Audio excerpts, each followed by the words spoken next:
bohong kepada Delila. And she keeps doing exactly what he says. Dan Delila melakukan persis seperti apa yang Simpson katakan. So it's obvious she's trying to kill him. Ya, jadi jelas sekali Delila mencoba untuk membunuh Simpson. But he is so driven by his passion, he stays with her. Tetapi Simpson itu begitu dikuasai oleh hasratnya sehingga dia tetap tinggal dengan Delila. And she has the nerve to keep saying to him, Samson, you lied to me. Ya, dan si Delila punya keberanian untuk mengatakan, Simpson, kamu berbohong kepadaku. If you really loved me, you'd tell me how to kill you. Ya, kalau engkau benar-benar mencintaiku, kau memberitahukan kepadaku bagaimana cara membunuhmu. Well, finally he goes ahead and betrays his secret. Ya, dan akhirnya Simpson memberitahukan dan Delila mengkhianati rahasianya. And she shaves his head and he loses his strength. Ya, dia kemudian mencukuri rambutnya dan Simpson kehilangan kekuatannya. He's broken his lifelong Nazirite vow. Ya, dia telah melanggar sumpah Nasir seumur hidupnya. I guess it was probably kind of obvious that he had unusually long hair. Ya, saya rasa pasti merupakan sesuatu yang cukup jelas bahwa dia mempunyai rambut yang sangat panjang. And then Samson repents. Kemudian Simpson bertobat. He asks for God's strength one more time. Dia meminta supaya Allah memberikan dia kekuatan sekali lagi. And God grants his request. Dan Allah menjawab doanya. Sometimes God is so merciful. Kadang-kadang Allah begitu berbelas kasihan. That even when people are living in sin, sehingga walaupun orang berkancah dalam dosa, he hasn't withdrawn his anointing yet. Ya, dia belum menarik urapannya. But the time of judgment will come. Tetapi hari penghakiman akan datang. And God will expose the sin either in this life or the next one. Dan Allah akan membukakan dosa itu apakah pada kehidupan ini atau kehidupan mendatang. In Matthew 7, Jesus says God will expose it. Ya, dan Matius 7, Yesus mengatakan Allah akan membukakan dosa-dosa tersebut. Can I give one more example? All right. All right, one more. Salah satu contoh lagi. Saul, the Spirit of the Lord comes on Saul when he's anointed as king. Ya, ketika Saul diurapi menjadi raja, Roh Allah datang pada dia. In fact, even earlier, the Spirit of the Lord comes on Saul and he prophesies in 1 Samuel 10. Bahkan sebelumnya, ya, Roh Allah datang pada Saul dan dia bisa bernubuat di dalam 1 Samuel 10. But after he disobeys the Lord, the Spirit of the Lord departs from Saul. Tetapi setelah Saul tidak taat pada Allah, maka Roh Allah meninggalkan Saul. And an evil spirit or a spirit of judgment comes on Saul and he begins prophesying by that spirit. Ya, dan roh jahat atau roh penghakiman datang kepada Saul dan dia he began prophesy.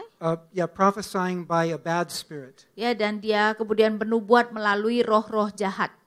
In 1 Samuel 18. Di dalam 1 Samuel 18. Well, he wants to kill David. Dia mau membunuh Daud. He hears that David is staying with the prophets in Ramah. Ya, dia mendengar bahwa Daud tinggal dengan nabi-nabi di Ramah.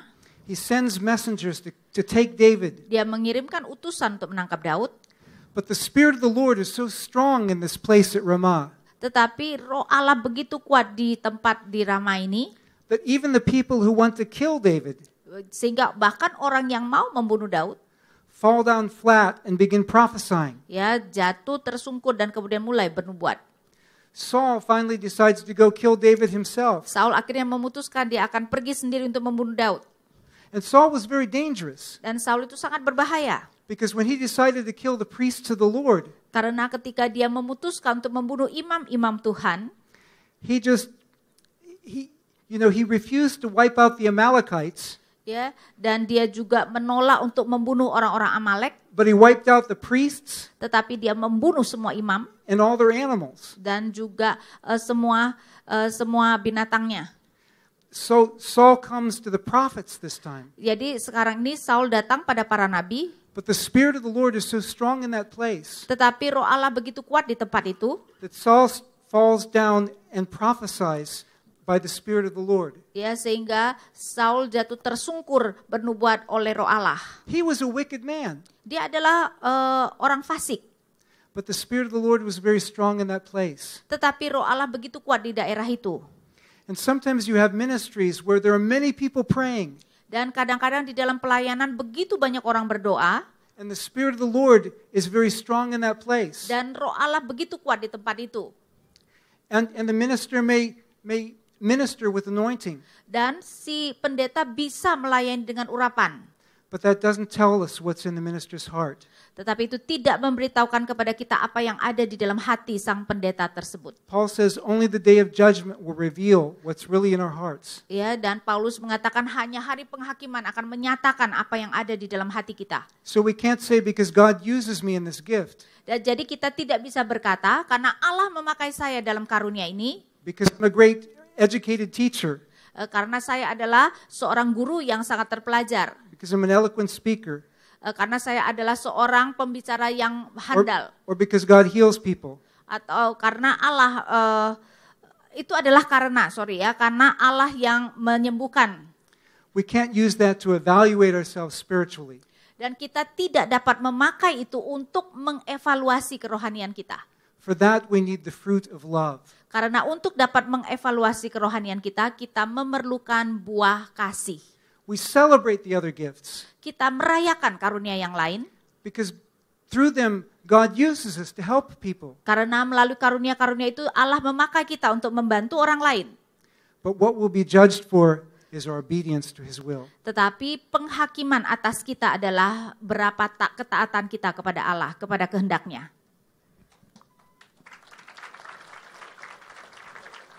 Mungkin kita sisakan ada satu pertanyaan terakhir ya. Pertanyaan nomor 2 tolong question. ditampilkan.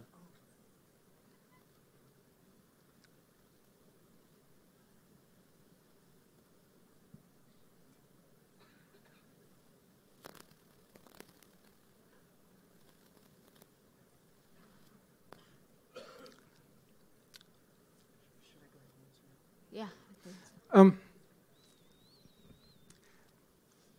There's more than one way to interpret the question. I'm going to take it one way.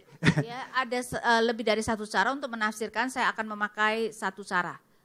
Because actually, well, may as well. Sometimes I've wondered about this myself, Ya, kadang-kadang saya berpikir tentang hal ini juga. because God has given me certain gifts and not others. Ya, karena Allah memberikan saya karunia tertentu, tetapi tidak karunia yang lain. But the Bible says that there's one body with many gifts. Alkitab mengatakan satu tubuh Kristus dengan banyak sekali karunia. And in Romans 12 he says He's apportioned to each of us a measure of faith. Dan Roma 12 dikatakan bahwa Dia memberikan kepada setiap kita bagian dari iman kita. That's interpreted different ways. Dan itu ditafsirkan di dalam beberapa cara. But I understand that as God apportioning to different members faith for different gifts. Tetapi saya menafsirkannya bahwa Allah memberikan kepada anggota-anggota yang berbeda bagian dari iman dan karunia yang berbeda. Now, prayers for healing may not be my strongest gift. Ya, jadi doa dan penyembuhan mungkin bukan merupakan karunia terkuat saya. That doesn't mean I don't pray for people to be healed. Bukan berarti saya tidak berdoa supaya orang disembuhkan. But some people may see it happen more than others do. Ya, tetapi ada orang-orang yang akan melihat penyembuhan itu terjadi lebih banyak daripada orang lain. But God may have given me faith for something different. Tetapi Allah mungkin memberikan saya iman untuk hal yang berbeda. And also we talked about how miracles tend to cluster more in certain kinds of settings. Dan tadi kita juga sudah berbicara mukjizat kelihatannya lebih banyak terjadi di kalangan-kalangan tertentu daripada mungkin yang lain. Sometimes in the United States, people ask me about why we don't see more miracles in the United States. Kadang-kadang orang di Amerika bertanya kenapa kita tidak melihat lebih banyak mukjizat terjadi di Amerika. Well, we do see some, as you saw the examples, Ya, sebenarnya kita melihat beberapa seperti yang saya sudah contohkan. but we see them less than in many other areas. Tetapi memang kami melihatnya lebih sedikit daripada tempat-tempat yang lain. One factor in this may be because the needs are greater for dramatic acts in some places than in others. Salah satu faktor adalah kemungkinan memang kebutuhan untuk tindakan-tindakan penyembuhan dramatis itu lebih diperlukan di satu tempat daripada tempat yang lain.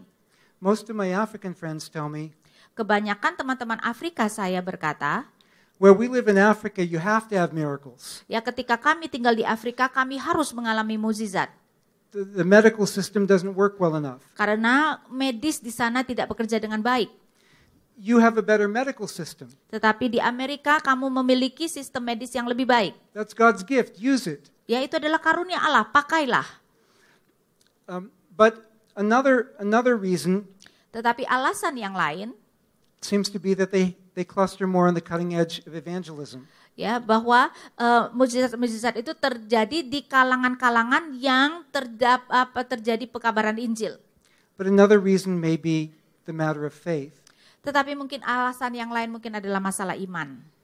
In my culture, Di dalam budaya saya, we become accustomed to depending on all the gifts God has given us. ya, kami menjadi terbiasa untuk bergantung kepada karunia-karunia yang lain yang Allah berikan rather than on God himself. daripada pada Allah sendiri. And we need to learn to trust him more. Dan kami perlu belajar untuk lebih percaya kepada Dia. But I think we also have a misunderstanding of faith in our culture. Tetapi saya rasa juga kami mempunyai kesalahpahaman tentang iman di dalam budaya kami. We have the heritage of Hume's argument hanging over our culture. Kami mendapat warisan mengenai argumen Hume yang melingkupi budaya kami. So even though the majority of people in principle believe that miracles can happen, Sehingga walaupun sebenarnya secara mayoritas kebanyakan orang percaya bahwa mukjizat dapat terjadi, many of them are reluctant to believe it will happen to them.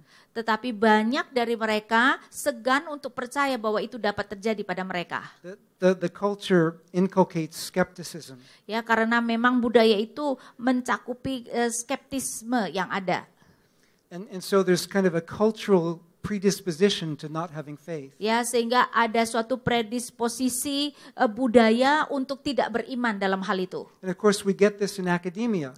Dan tentu saja kita juga menemukan ini di kalangan akademis. I'm not talking about your schools, Ya, saya tidak berbicara tentang seminari saudara, but the way we're trained academically is to be able to solve problems ourselves. ya, tetapi bagaimana kita dilatih secara akademis adalah bagaimana kita dapat menyelesaikan masalah dengan kekuatan kita sendiri.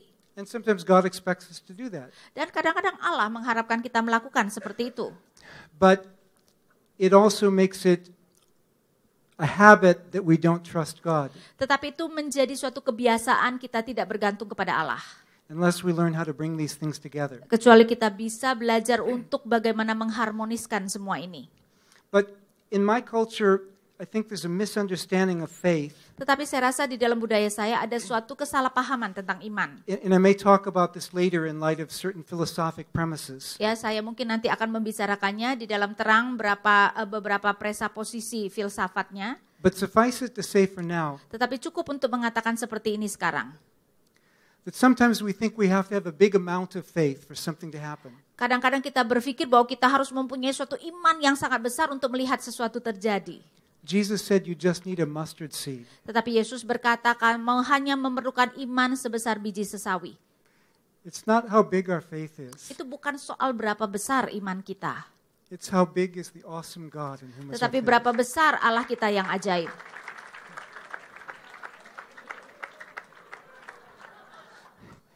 And it's something that in our lives develops out of a relationship with him. Dan itu adalah sesuatu yang kemudian tumbuh di dalam relasi kita dengan Dia. Sometimes it comes in brokenness. Dan kadang-kadang itu terjadi ketika hati kita hancur. You look at the expressions of faith in the Gospels. Coba kita lihat ekspresi iman di dalam Injil. Sometimes these were people who were just desperate. They couldn't settle for anything else. Ya, kadang-kadang ini adalah orang-orang yang memang begitu terdesak, mereka tidak dapat menemukan jalan lain. They had to get to Jesus, so they tore up somebody's roof. Ya, mereka harus datang kepada Yesus karena itu mereka membongkar atap rumah orang lain. This woman with the flow of blood wasn't allowed to be touching people, Ya, perempuan yang pendarahan ini dia tidak boleh menyentuh orang lain. but she had to get to Jesus. Tetapi dia harus datang pada Yesus. And in the same way, Dan dengan cara yang sama, sometimes it's not when we feel like we have faith. ya kadang-kadang bukan soal ketika kita merasakan kita memiliki iman. It's just where we know we have nowhere else to turn except Tetapi God. ketika kita sadar kita tidak bisa mendapatkan pertolongan dari sumber yang lain. Sometimes faith is just hanging on for dear life. Ya, dan kadang-kadang iman itu adalah ketika kita bergantung nyawa kita pada iman tersebut. And faith often grows most deeply during testing. Dan iman biasanya bertumbuh paling pesat ketika kita mendapatkan ujian. You see that in the case of Abraham. Dan kita bisa menemukannya di dalam kasus Abraham. Abraham believed God's promise Abraham percaya kepada janji Allah. that he was going to have a child and land. Dan bahwa dia akan mendapatkan anak dan tanah. And it was reckoned to his account as righteousness. Dan itu diperhitungkan kepadanya sebagai kebenaran. What does Abraham do after that? Apa yang Abraham lakukan setelah itu? He says, God, now confirm the promise about the land. Dia mengatakan, Allah tolong meneguhkan janjimu tentang tanah. The very next chapter, he and his wife get Hagar to help them have a child. Pasal berikutnya, Abraham dan istrinya kemudian mendapatkan Hagar untuk mempunyai anak dari Hagar. Abraham started out with basic faith. Abraham memulai dengan iman dasar. Saving faith doesn't have to be great faith. Ya, jadi kita melihat iman itu tidak harus merupakan iman yang besar. But by the time we get to Genesis 22, Tetapi ketika kita sampai kepada Kejadian 22, when God says to offer up Isaac, ya ketika Allah meminta Abraham mempersembahkan Ishak, Abraham's faith is on a different level. iman Abraham sekarang sudah pada tahap yang berbeda. The writer of Hebrews says Penulis Ibrani mengatakan, that he knew that even if God had to raise his child up from the dead, dia tahu bahwa walaupun Allah harus menghidupkan kembali anaknya dari kematian, God would keep his promise. Allah akan menepati janjinya.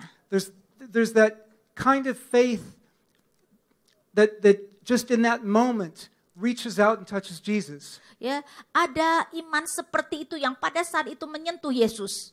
But then there's that kind of mature faith Dan itu adalah iman yang matang, where for years he waited on God.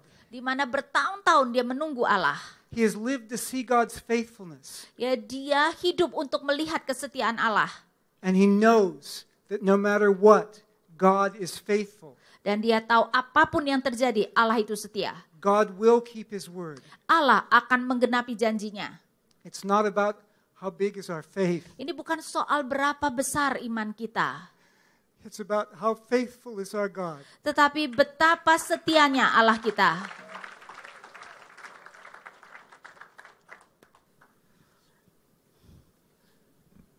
Kita akan mengakhiri sesi hari ini. Kita boleh berikan aplaus sekali lagi untuk sesi yang sangat memberkati kita, bukan hanya secara intelektual tapi juga secara rohani. Amin.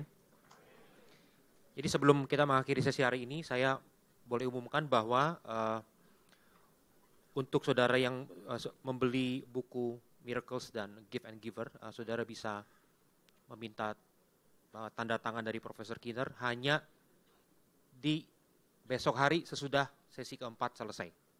Ya. Baik, saya undang kita semua untuk bangkit berdiri dan dengan hormat saya minta Bapak Pendeta Dr. Agus Santoso untuk memimpin kita dalam doa penutup. Mari kita berdoa. Tuhan Allah Bapa kami mengucapkan syukur ya Tuhan. Jika pada hari ini kami telah mendapatkan satu bekal yang sangat berarti bagi kami sebagai mahasiswa-mahasiswa teologi, sebagai hamba-hamba Tuhan, pendeta, dan juga dosen-dosen teologi, kami mendapatkan bekal ya Tuhan, mengenai berkat Tuhan, mengenai karunia itu, yaitu tentang mujizat. Kami mendapatkan bekal bahwa di dalam mujizat itu ada karunia Tuhan yang ada di dalam hidup kami, di dalam pelayanan kami. Kami mendapatkan bekal bahwa dasar-dasar biblika itu nyata di dalam Alkitab. Dan juga kami mendapatkan data dan fakta yang diberikan oleh Profesor Kinner kepada kami semua. Biarlah itu menjadikan kami ya Tuhan, sebagai hamba-hamba-Mu ya Tuhan, yang bukan hanya mengandalkan sisi akademis saja, melainkan kami mengandalkan Tuhan di di dalam hidup kami. Kami percaya ya Tuhan, bahwa mujizat itu tidak pernah berhenti, karena Tuhan senantiasa berkarya di dalam hidup kami semua. Terima kasih atas semuanya ini ya Tuhan. Kiranya Tuhan akan berkati Profesor Kinner yang telah membagikan berkat-Nya kepada kami semua. Dan kiranya Tuhan sendiri yang akan memberikan kekuatan bagi dia untuk besok pagi, untuk dapat memberikan yang terbaik bagi kami semua. Terima kasih Tuhan, terima kasih. Hanya di dalam nama Tuhan Yesus kami ucapkan syukur. Amin.